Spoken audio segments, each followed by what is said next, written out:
नमस्कार दोस्तों, मैं आपकी होस्ट और दोस्त फवादिया निजामी आपका स्वागत करती हूँ। आज मैं पहुंची हूँ श्री नरेशानंद नौटियाल जी के पास, जो कि कांग्रेस परिवार से हैं और धार्मिक सांस्कृतिक प्रकोष्ठ के कांग्रेस के अध्यक्ष भी हैं। आइए इनसे जानते हैं कुछ सवालों के जवाब। सर नमस्ते। जय बद्री विशाल की। सर आपसे जानना चाहते हैं, जैसे आपका कार्यकाल रहा धार्मिक सांस्कृतिक प्रकोष्ठ में आप हैं, तो आप थोड़ा सा सर इस बारे में कुछ बताना चाहेंगे? देखिए, उत्तराखंड देवभूमि है जी। और देवभूमि में धार्मिकता, सांस्कृतिक और इसका जो संवर्धन करने वाला जो कार्य होता है वो यहाँ के जितने भी आचार्य, संत वृंद और यहाँ के तीर्थ पुरोहित हैं उनके समकक्ष में उनको रखा जाता है। तो मैं बद्रीनाथ जी का तीर्थ पुरोहित हूँ और कांग्रेस से मेरी जो है पूरी पीढ़ी जुड़ी हुई है। मेरे दादाजी कांग्रेसी थे, मेरे पिताजी कांग्रेसी थे और मैं कांग्रेस में हूँ। तो यानी कि हम 3 पीढ़ियों से कांग्रेस में नित्य इसी प्रकार से सेवा करते हुए आ रहे हैं। और धार्मिकता के साथ जो धर्म का हमारा पहलू रहा है, हमने चाहे वो जवाहरलाल नेहरू जी के सामने समय में देखा हो, चाहे हमने वो लाल बहादुर शास्त्री जी के समय में देखा हो, चाहे वो इंदिरा गांधी जी के समय में देखा हो, चाहे वो राजीव गांधी जी के समय में देखा हो, चाहे वो हमने पीवी नरसिम्हा राव जी के समय में देखा हो, और चाहे हमने वो सोनिया गांधी जी और मनमोहन सिंह जी के समय में देखा हो, हम आज तक उस धर्म परिवर्तन की जो यात्रा है, उस धर्म परिवर्तन के साथ जो अपने आप सनातनी को जोड़ते हुए रखते आए हैं, वो हमने आत्मसात किया है। हम छल प्रपंच के धर्म को नहीं मानते, हम शास्त्र सम्मत धर्म को मानते हैं, जिसमें कहा गया है कि वासुदेव कुटुंबकम, ये संसार भगवान श्री नारायण हरि का कुटुंब है। इसमें निवास करने वाला, चाहे वो देखिए बहन जी, एक चाहे वो छोटी चींटियां हैं जी, वो भी उस वासुदेव की संरचना में है जी। और चाहे इस जगत में रहने वाले जितने भी कोई भी दल से जुड़ा हुआ व्यक्ति हो, वो भी उस वासुदेव कुटुंब के अधीन है। लेकिन जब छल प्रपंच की राजनीति सामने आती है तो भगवान गीता का जो उपदेश है कि यदा यदा हि धर्मस्य ग्लानिर्भवति भारतः अभ्युत्थानम धर्मस्य तदात्मानं सृजाम्यहम्, भगवान के अनेक स्वरूपों में उस धर्म के रक्षणार्थ के लिए व्यक्ति को आगे आना पड़ता है। तो कांग्रेस की जो विचारधारा के साथ धर्म का रक्षण करने वाला जो प्रकोष्ठ है, वो प्रकोष्ठ का मैं प्रदेश अध्यक्ष हूँ और पूर्व हमारे प्रदेश अध्यक्ष श्री गोदियाल जी के साथ भी मैंने इस प्रकोष्ठ के रूप में काम किया है और वर्तमान में हमारे प्रदेश अध्यक्ष बहुत ही सम्मानित करण महाराज जी के साथ भी मैं इस प्रकोष्ठ के साथ संचालित करता हुआ आ रहा हूँ। सही बात है। सर आपसे एक बात जानना चाहेंगे, जैसे आप ज्योतिष शास्त्र से भी जुड़े हुए हैं सर, जैसे कि आपने भी ये चीज महसूस करी होगी और आप सनातन धर्म से भी हैं, तो सर जैसे एक चीज बहुत ज्यादा सामने आती है कि हमारे युवा बच्चे अपनी संस्कृति को छोड़कर या अपने ट्रेडिशन को छोड़कर दूसरी तरफ ज्यादा रहते हैं। जैसे बच्चों को इगास पर्व नहीं पता और बहुत सारे जो फेस्टिवल्स आते हैं लोकल, वो नहीं पता बच्चों को। तो सर आप हमारे चैनल के माध्यम से उन युवाओं को कुछ कहना चाहेंगे? देखिए, सत्य सनातन धर्म जो है, उस धर्म का आधार ही संस्कृति है, उस धर्म का आधार ही परंपराएं हैं। क्योंकि बद्री नारायण समारंभाम शंकराचार्य मध्यमाम अस्मदाचार्य पर्यंताम वंदे गुरु परंपराम, हम उस परंपरा को मानने वाले लोगों में से हैं जिस परंपरा से भगवान नारायण का उद्भव होता है और वो परंपराएं आज निरंतर सतत रूप से चलती हुई आ रही है। उस परंपराओं का संरक्षण करना सनातनियों का, प्रत्येक सनातन धर्म के व्यक्तियों का कर्तव्य है। आज जो संस्कृति बदल चुकी है, जैसे आज ही आप दीपावली में लगा लीजिए, आज धनतेरस की बात है, परसों दीपावली के 2 पर्व की बात आती है। 2 पर्व, ये मुख्य रूप से 2 पर्व की बात आ रही है।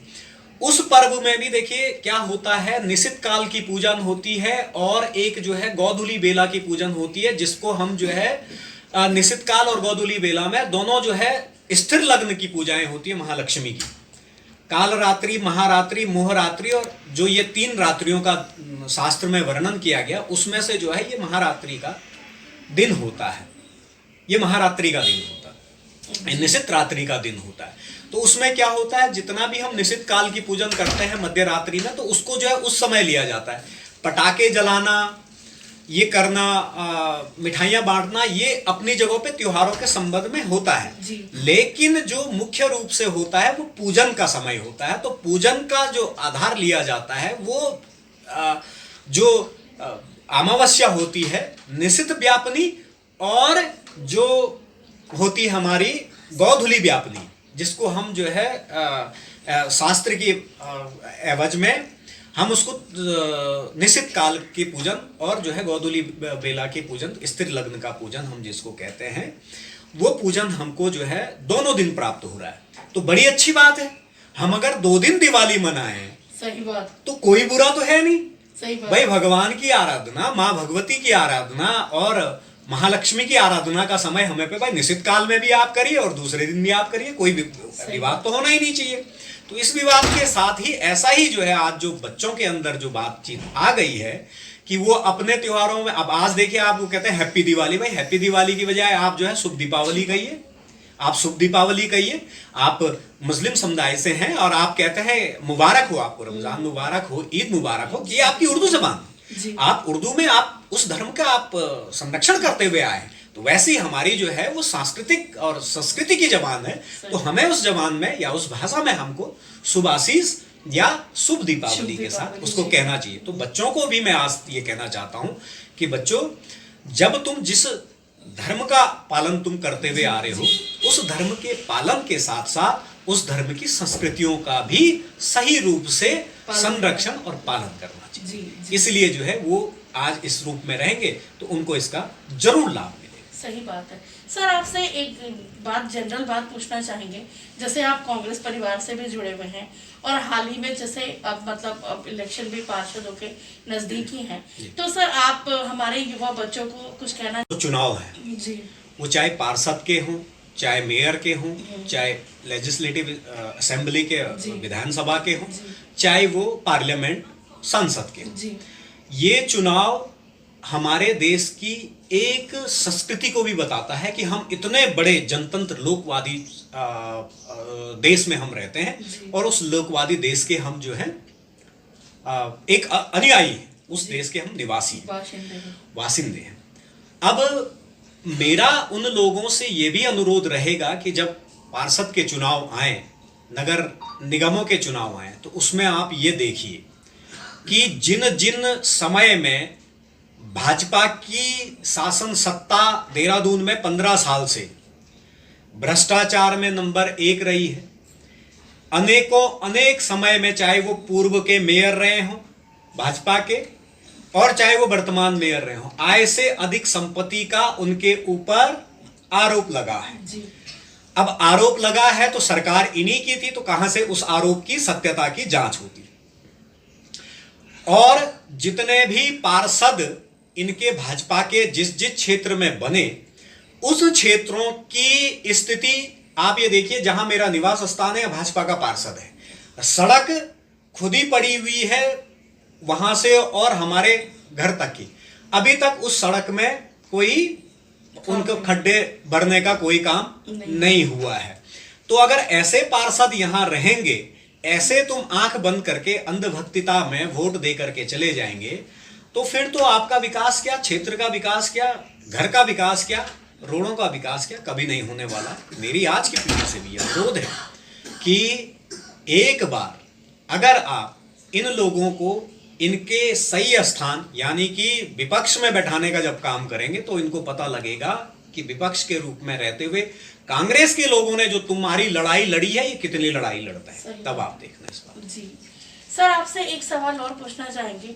जैसे आपने भी ये चीज़ बहुत ज़्यादा महसूस करी होगी, आप यहाँ पुराने रह रहे हैं, कि हमारे यहाँ देहरादून में क्राइम रेट बढ़ता ही जा रहा है और मतलब आए दिन कोई ना कोई आपराधिक घटना होती रहती है।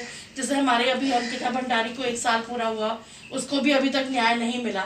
तो सर आप थोड़ा सा कुछ अगर बताना चाहें। देखिए, आज शासन सत्ता में वो लोग बैठे हुए हैं जिन लोगों पे ही खुद क्राइम के आरोप लगे हैं, चाहे वो नौकरी बेचने वालों में लगे हों, चाहे वो हरिद्वार के मंडल अध्यक्ष पे लगे हों, चाहे वो दुग्ध विकास के उपाध्यक्ष पे लगे हों। तमाम ऐसे लोग हैं जिनके ऊपर आरोप अपराध के लगे हैं। अपराध को संरक्षण देने वाली सरकार अगर हमारी संरक्षण बन जाएगी तो अपने आप ही अपराध बढ़ता चला जाएगा। बहन अंकिता भंडारी ये इस उत्तराखंड की बेटी थी जी।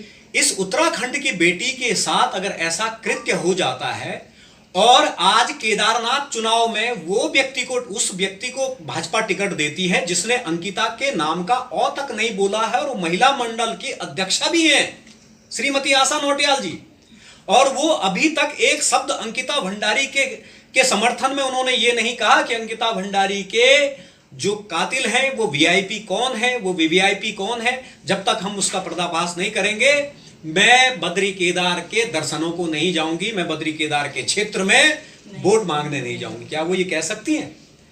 उन्होंने बच्चों पे लाठीचार्ज हो रही थी, वो नौकरी मांगने जा रहे थे, आपने देखा होगा सर फूट करके बच्चों का, राजपुर रोड पे बच्चों का सर फोड़ा गया है। वो बच्चे किसी की संतति हैं, उस किसी का परिवार है, और उसकी माँ, उसकी बहन के आंसू, उसके पिता के आंसू को थामने की बजाय तुमने उनके ऊपर लाठीचार्ज करी। ऐसा ही प्रकरण तमाम जगहों पे जितने भी हमारे एससी की बहनें थी उनके ऊपर हो रहा। बलात्कार के केस आप देखिए, अगर हम खोलने लगेंगे तो अनेक इस बात के प्रश्न होते चले जाएंगे। लेकिन जब संरक्षण देने वाली सरकार स्वयं में बैठ जाएगी तो अपराधियों का मनोबल बढ़ता चला जाएगा। इसलिए आज जितने भी जो ये बाहर के अपराधी आज संरक्षण पाए हुए हैं यहाँ पे, देखिए आप एक बात को मैं आपको बताता हूँ। कुछ समय पूर्व मैंने एक ठेकेदार को ठेका दिया था। वो ठेकेदार कहता है कि मैं उत्तर प्रदेश में भाजपा का सदस्य रहा हूं, और यहां पे आकर के वो अपना एक कार्ड बनाता है। उस कार्ड पे जो है भाजपा का नाम लिख करके जो है यहां पे संरक्षण पाता है कि मैं भाजपा के लोगों के साथ में मेरा उठना बैठना, फोटो बकायदा जारी करता है। और वो आदमी, वो व्यक्ति जो है संरक्षण यहां पे किसका? सरकार, शासन सत्ता और भाजपा के संगठन का पाता है। उसके बाद वो काम लेता है और काम लेकर के बिना काम किए हुए फरार हो जाता है। उसका सत्यापन है, पुलिस सत्यापन उसका है, पुलिस वेरिफिकेशन उसका किया गया है, और साथ साथ में उसका आधार कार्ड, उसका जो है बैंक डिटेल सारी की सारी देने के बाद उसको पैसा दे करके जब वो फरार हो जाता है और पुलिस उसको आज तक नहीं पकड़ पाती है, तो किसका संरक्षण है? सही बात है भाई, अपराध तो अपराध है। आप जो है भाजपा के लोग मान करके अपराध करेंगे और पार्टी संगठन उसको समर्थित करेगी, तो जब ऐसे सरकार, ऐसे शासन सत्ता बैठ जाएगी तो अपराध तो बढ़ेंगे। सही बात। इसलिए जो है आज उत्तराखंड तब तक सुरक्षित नहीं है जब तक उत्तराखंड में भू कानून और मूल निवास का कानून, सख्त कानून नहीं बन जाता है, तब तक जो है उत्तराखंड सुरक्षित नहीं हो सकता। सही बात है। सर आपसे एक जनरल बात और पूछना चाहेंगे, जैसे आपने भी ये चीज महसूस करी होगी, हमारे बहुत से युवा बच्चे मतलब बेरोजगारी कह लीजिए या कई अन्य कारण नशे की तरफ चले गए हैं। तो सर मतलब देहरादून में तो ये चीज दिन प्रतिदिन बढ़ती ही जा रही है, और हमेशा कांग्रेस परिवार इसके खिलाफ कुछ ना कुछ कैंपेनिंग वगैरह करता रहता है। तो सर थोड़ा सा आप हमारे चैनल के माध्यम से उन बच्चों को या उनके माता पिता को कुछ कहना चाहेंगे? देखिए, बच्चे तो तब नशे की तरफ जाएंगे जब नशा बिकेगा। नशा रोकने का काम किसका है? सरकार का है, जी, पुलिस का है, जी, नारकोटिक्स विभाग का है। जब नारकोटिक्स विभाग, सरकार और पुलिस संयुक्त रूप से मिलकर के नशा बेचने खोरी में अगर संलिप्त हो जाए तो फिर तो नशा की तरफ तो भाई, देखिए मैंने एक ठेकेदार को ठेका दिया था। वो ठेकेदार कहता है कि मैं उत्तर प्रदेश में भाजपा का सदस्य रहा हूं, और यहां पे आकर के वो अपना एक कार्ड बनाता है। उस कार्ड पे जो है भाजपा का नाम लिख करके जो है यहाँ पे संरक्षण पाता है कि मैं भाजपा के लोगों के साथ में मेरा उठना बैठना, फोटो बकायदा जारी करता है। और वो आदमी, वो व्यक्ति जो है संरक्षण यहाँ पे किसका? सरकार, शासन सत्ता और भाजपा के संगठन का पाता है। उसके बाद वो काम लेता है और काम लेकर के बिना काम किए हुए फरार हो जाता है। उसका सत्यापन है, पुलिस सत्यापन उसका है, पुलिस वेरिफिकेशन उसका किया गया है, और साथ साथ में उसका आधार कार्ड, उसका जो है बैंक डिटेल सारी की सारी देने के बाद उसको पैसा दे करके जब वो फरार हो जाता है और पुलिस उसको आज तक नहीं पकड़ पाती है, तो किसका संरक्षण है? सही बात है भाई, अपराध तो अपराध है। आप जो है भाजपा के लोग मान करके अपराध करेंगे और पार्टी संगठन उसको समर्थित करेगी, तो जब ऐसे सरकार ऐसे शासन सत्ता बैठ जाएगी तो अपराध तो बढ़ेंगे। सही बात। इसलिए जो है आज उत्तराखंड तब तक सुरक्षित नहीं है जब तक उत्तराखंड में भू कानून और मूल निवास का कानून सख्त कानून नहीं बन जाता है, तब तक जो है उत्तराखंड सुरक्षित नहीं हो सकता। सही बात है। सर आपसे एक जनरल बात और पूछना चाहेंगे, जैसे आपने भी ये चीज महसूस करी होगी, हमारे बहुत से युवा बच्चे मतलब बेरोजगारी कह लीजिए या कई अन्य कारण नशे की तरफ चले गए हैं। तो सर मतलब देहरादून में तो ये चीज दिन प्रतिदिन बढ़ती ही जा रही है और हमेशा कांग्रेस परिवार इसके खिलाफ कुछ ना कुछ कैंपेनिंग वगैरह करता रहता है। तो सर थोड़ा सा आप हमारे चैनल के माध्यम से उन बच्चों को या उनके माता पिता को कुछ कहना चाहेंगे? देखिए, बच्चे तो तब नशे की तरफ जाएंगे जब नशा बिकेगा। नशा रोकने का काम किसका है? सरकार का है, जी, पुलिस का है, जी, नारकोटिक्स विभाग का है। जब नारकोटिक्स विभाग, सरकार और पुलिस संयुक्त रूप से मिलकर के नशा बेचने खोरी में अगर संलिप्त हो जाए तो फिर तो नशा की तरफ तो भाई देखिए होता क्या है, बच्चे की एक जिज्ञासा होती है, जिसको रोका जा रहा है वो क्यों रोका जा रहा है, सही बात, किस लिए रोका जा रहा है, तो उसकी तरफ बढ़ता चला जाता है। फिर जब संगतियां बेरोजगारों की ज्यादा हो जाती है तो उनके मनोमस्तिष्क में एक अलग ही प्रकार की भावनाएं पैदा हो जाती हैं और वो एक हीन भावना का शिकार हो जाते हैं, जिसको डिप्रेशन हम कह सकते हैं। वो डिप्रेशन में आकर के बच्चा जो है नशे की तरफ जाता है। अब आप देखिए, कुछ समय पूर्व यहाँ के जो डीएम साहब हैं, उन डीएम साहबों ने छापेमारी शराब के ठेकों में जाकर के ओवर रेटिंग में करी, उसमें और जो आबकारी आयुक्त हैं सवित बंसल जी में और हरीशचंद्र सेमवाल जी में, उनमें ही ठन गई, पेपरों में आया, तमाम न्यूज चैनलों में आपने देखा होगा। तो जब एक तरफ रोकने के लिए प्रयास किए जा रहे हैं और दूसरी तरफ खुलवाने के लिए प्रयास किए जा रहे हैं, तो अपराधियों के अपने आप ही जो है हौसले बुलंद होंगे। नशा बेचने वाला इसीलिए तो नशा बेच पा रहा है कि उसको जो है समर्थन मिल रहा है। सही बात। तो इसीलिए जो है अगर ये ऐसा ही रहेगा तो फिर बच्चा तो जाएगा। हाँ, मेरा उन माँ बापों से, उन बच्चों से इस बात को जरूर कहने का है कि आप जो है अपने बच्चों को जो है सतत श्री नारायण हरि की सेवा में, भगवान बाबा केदार की सेवा में उनको निहित करिए। अपने भगवान पे भरोसा रखिए, अपने धर्म संस्कृति पे भरोसा रखिए और उस तरफ अगर आप चलते जाएं और चलाते जाएं तो संस्कृति और सनातन के साथ बच्चा अवश्य ही इस नशाखोरी से बाहर आए। सही बात है। सर आखिरी सवाल आपसे और पूछना चाहूंगी, जैसे अब हमारे बहुत सारे त्योहार आके चले भी गए हैं, अब दीपावली जल्द ही, कल परसों में दीपावली या धनतेरस है, तो सर आप हमारे चैनल के माध्यम से हमारे व्यूअर्स को कुछ कहना चाहेंगे? तमाम दीपो जलता हम, जब दीप जलते हैं तो वो प्रकाश उसको भी प्राप्त होता है जिस जीव ने कभी उस प्रकाश की कल्पना भी नहीं की। यानी कि आप देखिए, उसमें गौ ग्रास दिया जाता है। हमारे पहाड़ों में संस्कृति है, हमारे उत्तराखंड में संस्कृति है, देवभूमि संस्कृति है कि गौ ग्रास दिया जाता है, उसको जो है पिंड बना करके उनको गायों को दिया जाता है और चींटियों को दाना दिया जाता है। हमारे यहाँ गोवर्धन के रूप में जो है गोधनों का पूजन किया जाता है, पेड़ों का पूजन किया जाता है जी। तो जब दीप प्रकाश होता है तो उसका अभिप्राय होता है कि जगत में दीप जल चुका है, भगवान श्री नारायण का उठने का समय हो चुका है, जगत पालक उठेंगे। ठीक आज जब अमावस्या के 11वें दिन एकादशी होती है, उसको देव उठानी एकादशी कहते हैं। उस देव उठावनी एकादशी के बाद भगवान श्री नारायण अपने स्वरूप में प्रतिष्ठापित हो जाते हैं और जगत के कल्याण के लिए इस सरकार, इस चराचर जगत के कल्याण के लिए वो उनकी एक सरकार है। ये जगत में जितने आप हम सब हैं वो उनके किसी न किसी रूप में, कोई मंत्री है, कोई किसी रूप में उनके विद्यमान है। उन सब के जीवन में, चराचर जीवन में एक नई ऊर्जा के साथ वो उनको अपने आशीष के साथ, प्रसन्नता के साथ जो है उनको जीवन जीने का सलीका बताते हुए अपने उन भक्तों के आराधनाओं को पूर्ण करने के लिए भगवान श्री नारायण अपने रूप में स्थापित हो जाते हैं। तो मेरा सभी देशवासियों को, प्रदेशवासियों को दीपावली दीपोत्सव की बहुत बहुत शुभकामनाएं हैं। और भगवान बद्री विशाल बाबा केदार, जिस प्रकार से बाबा केदार ने आशीर्वाद दे करके उस परंपराओं को जीवित किया है कि अगर तुम गलत करोगे, भगवान श्री रामचंद्र जी ने उस परंपराओं को आशीर्वाद दे करके कहा कि अगर तुम गलत करोगे तो तुम्हारे जीवन में अंधकार आएगा। ऐसी बाबा केदार इस दीपावली पे आशीर्वाद दे करके जरूर कहेंगे कि अगर तुमने गलत किया है, भगवान केदार की शिला तुमने दिल्ली ले जाने का काम किया है, भगवान केदार का सोना तुमने गमन करने की चेष्टा की है, तो तुम्हारे ऊपर अवश्य ही वो दीपक प्रचलित नहीं होगा, तुम्हें जो है आशीर्वाद नहीं मिलेगा। नहीं।